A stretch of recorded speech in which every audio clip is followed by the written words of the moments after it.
I know, it's been a long time guys, but the first vlog of 2020 and I thought we would take off with a bit of a bang. So today we'll be doing a test ride on this, the Harley Davidson Fat Bob Stage 3 117, and wow, this thing looks absolutely incredible.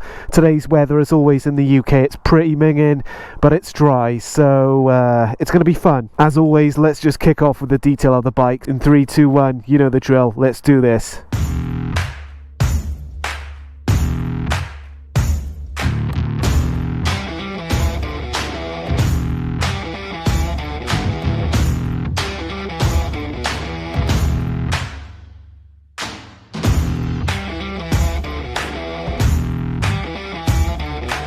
Now we've seen the detail of the bike, let's move further into the sound of the bike. So we've got, as I said, the 117, which is going to kick off a really nice note. But on top of that, then we've got these S&S slip-ons, which should sound pretty sweet. Let's do it.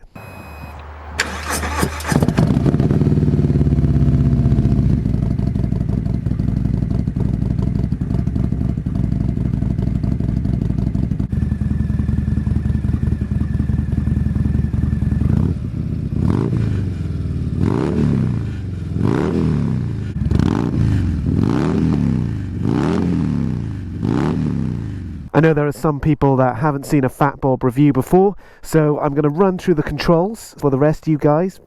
Please be a little bit patient with me, and at the same time I'm just going to get these gloves on really quickly because I'm absolutely freezing. Okay, I've now got my gloves on, feeling a bit toastier. Let's jump on the bike and I can talk you through these controls. For those that don't know, I'm 5'9". The Fat Bob has forward controls, so for me this is a really nice position.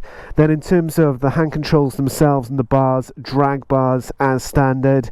Again, probably one of my favourite bars apart from the apes. And then moving to my left, in terms of the hand controls, we've got the cycle button, we've got the horn, always a good one, headlight, main beam, self-cancelling left indicator. Then quickly moving to the right hand side, we've got engine, stop start, hazards, and then right cancelling indicator. Looking downwards into the dials, where we've got the cycle button, as you flick through, you've got total miles. So this bike's done 1,681, trip A, trip B, range 49 miles. That just reminds me I've got to fill this thing up. Time, RPM. The other thing that I really like on this bike is that you've got, for the brake lever and clutch lever, the Rix Harley Davidson levers, which are adjustable, so you can just push them up and it adjusts outward, and then push it back again and the levers come towards you then. So nice little touch.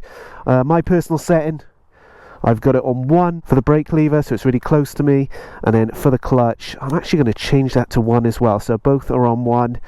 Lovely jubbly, and that is it. So very simple, easy to operate. All I have to do now is turn the engine on and let's go for it. Okay, as I mentioned earlier, first ride of 2020. So for you guys that are unaware, what I do on my test reviews will be going to a place called Beachy Head. Beautiful part of the world in South England. Got some really nice twisties there. And as always, we'll be looking at the handling, performance, brakes, all that good stuff. So without further ado, let's get cracking and all that good stuff. Here we go.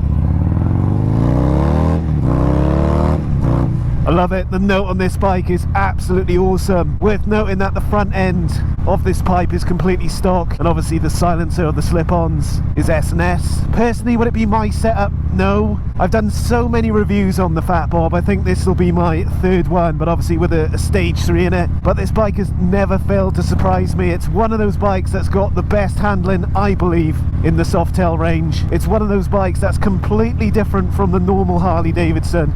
It had so much hate at the start when it came out. People like, oh, look at the front light on it, and oh, it doesn't look like a Harley, and millennials this, millennial that. But you know what? From what I hear, it's still one of the best sellers. And in terms of the setup, those ergonomics. Sorry guys, I'm just excited. First time out in a while. So let's talk about the seat. So you've got that nice lip at the back, and when you've got quite a bit of torque in a bike like this, you'll be thankful for that lip. And then we move down to the bars, drag bars. I really like this position. I think for handling, throwing a bike about, it's perfect, and I just like the aggressive stance on it. And then as you move down into these forwards, for me it's pretty good. I do hear from Fat Bob owners, just being completely transparent, that over long distances they do find the bike a little bit more challenging. But I guess that's where you can modify, change seats, blah blah blah, to make it more comfortable for your liking. It's coming into the first roundabout. Let's do a full 360 as I always do. Let's check the maneuverability, what it feels like. Oh, I love it. It's just a bike you can really duck into or lean into. Let's get my language right. And I just know when I come off this roundabout in a couple of seconds, we're going to open it up and see what this stage 3 is like. Let's do it. So at 2,500 revs should come to life. Let's go. And there it is. So let's do a quick summary of stage 3 versus stage 4. What is the difference? Because naturally you may think a higher number the better the performance, but it really depends what you're looking for. So I'm going to stick some graphs up. If you look at stage 3, you can see in the torque graph it really comes to life at 2,500 revs, going all the way through to 4, I believe, and that's where you're going to get the power. Stage 4, it's got more of a flat line with the torque, but overall you've got a higher speed. For me personally, stage 3, it has got to be stage 3. So coming into another roundabout, let's see what the slice and dicing is like as we carve through this roundabout. No cars coming, lovely. Oh, it's just such a great bike. Let's try and get the gears right, open it up again. I need to shake that rust off. Oh, it's been 2 months since I've been on a bike. One of the things that I always look for in these Harleys is what are they like at cruising speed. Clearly with a fat bob you're going to have a lot of fun on the urban track, perhaps doing some naughty things, you know what I mean. So from a vibration perspective, as I've mentioned in my other vlogs on these bikes, hardly anything at all coming through. It's just a real clean ride. Yes, I'm getting bashed around by the wind. I'm sure you can probably hear that on the mic. But overall, it's just a great ride. Now we're on our way to Beachy Head. Just going through part of the, I guess, the urban riding style. And just going through a couple of twisties at low speed.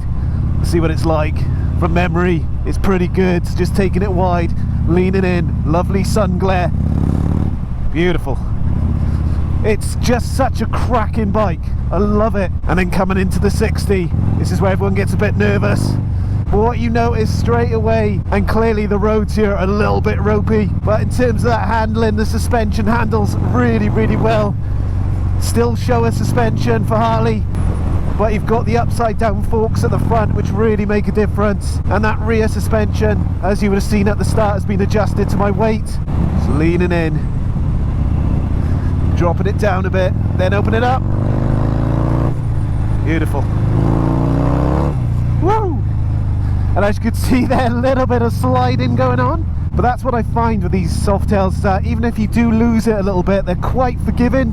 I've had a couple of experiences in my time. Okay, so what I want to do now is a rolling start. I've just waited for the traffic to go. Let's get my visor down. 0 to 60, this should be fun. Let's do it. Woo! Had to be a little bit careful there, folks. I could tell straight away the road was looking a little bit ropey, but this thing shifts. And for me, that is exactly what I'd be looking for in terms of those kits from Screaming Eagle. But look at this. Oh, countryside. Let's open it up.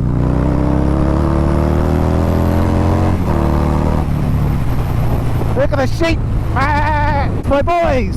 And as I'm rattling down here, one of the things that I'm really confident about is the brakes. You've got those dual disc at the front, got some good stopping power, and I must say as well, the Ricks levers are wicked. Really like them.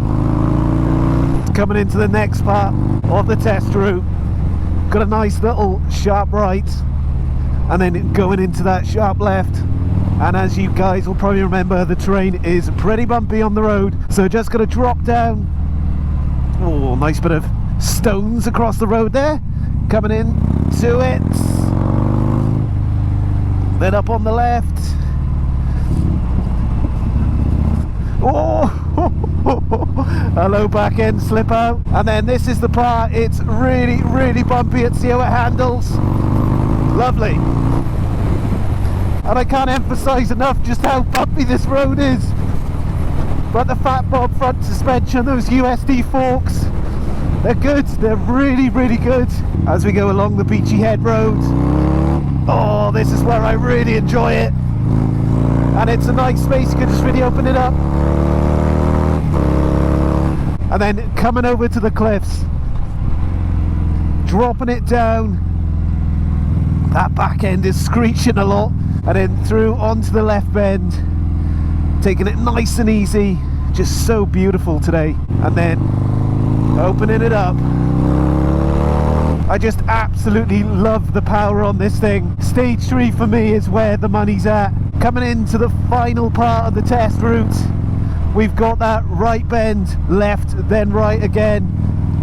This is where I can really test just how maneuverable this bike is. Dropping it down,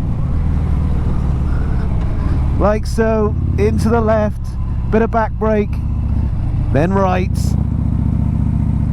And what's great, you've just got that low end torque, so it just pulls away.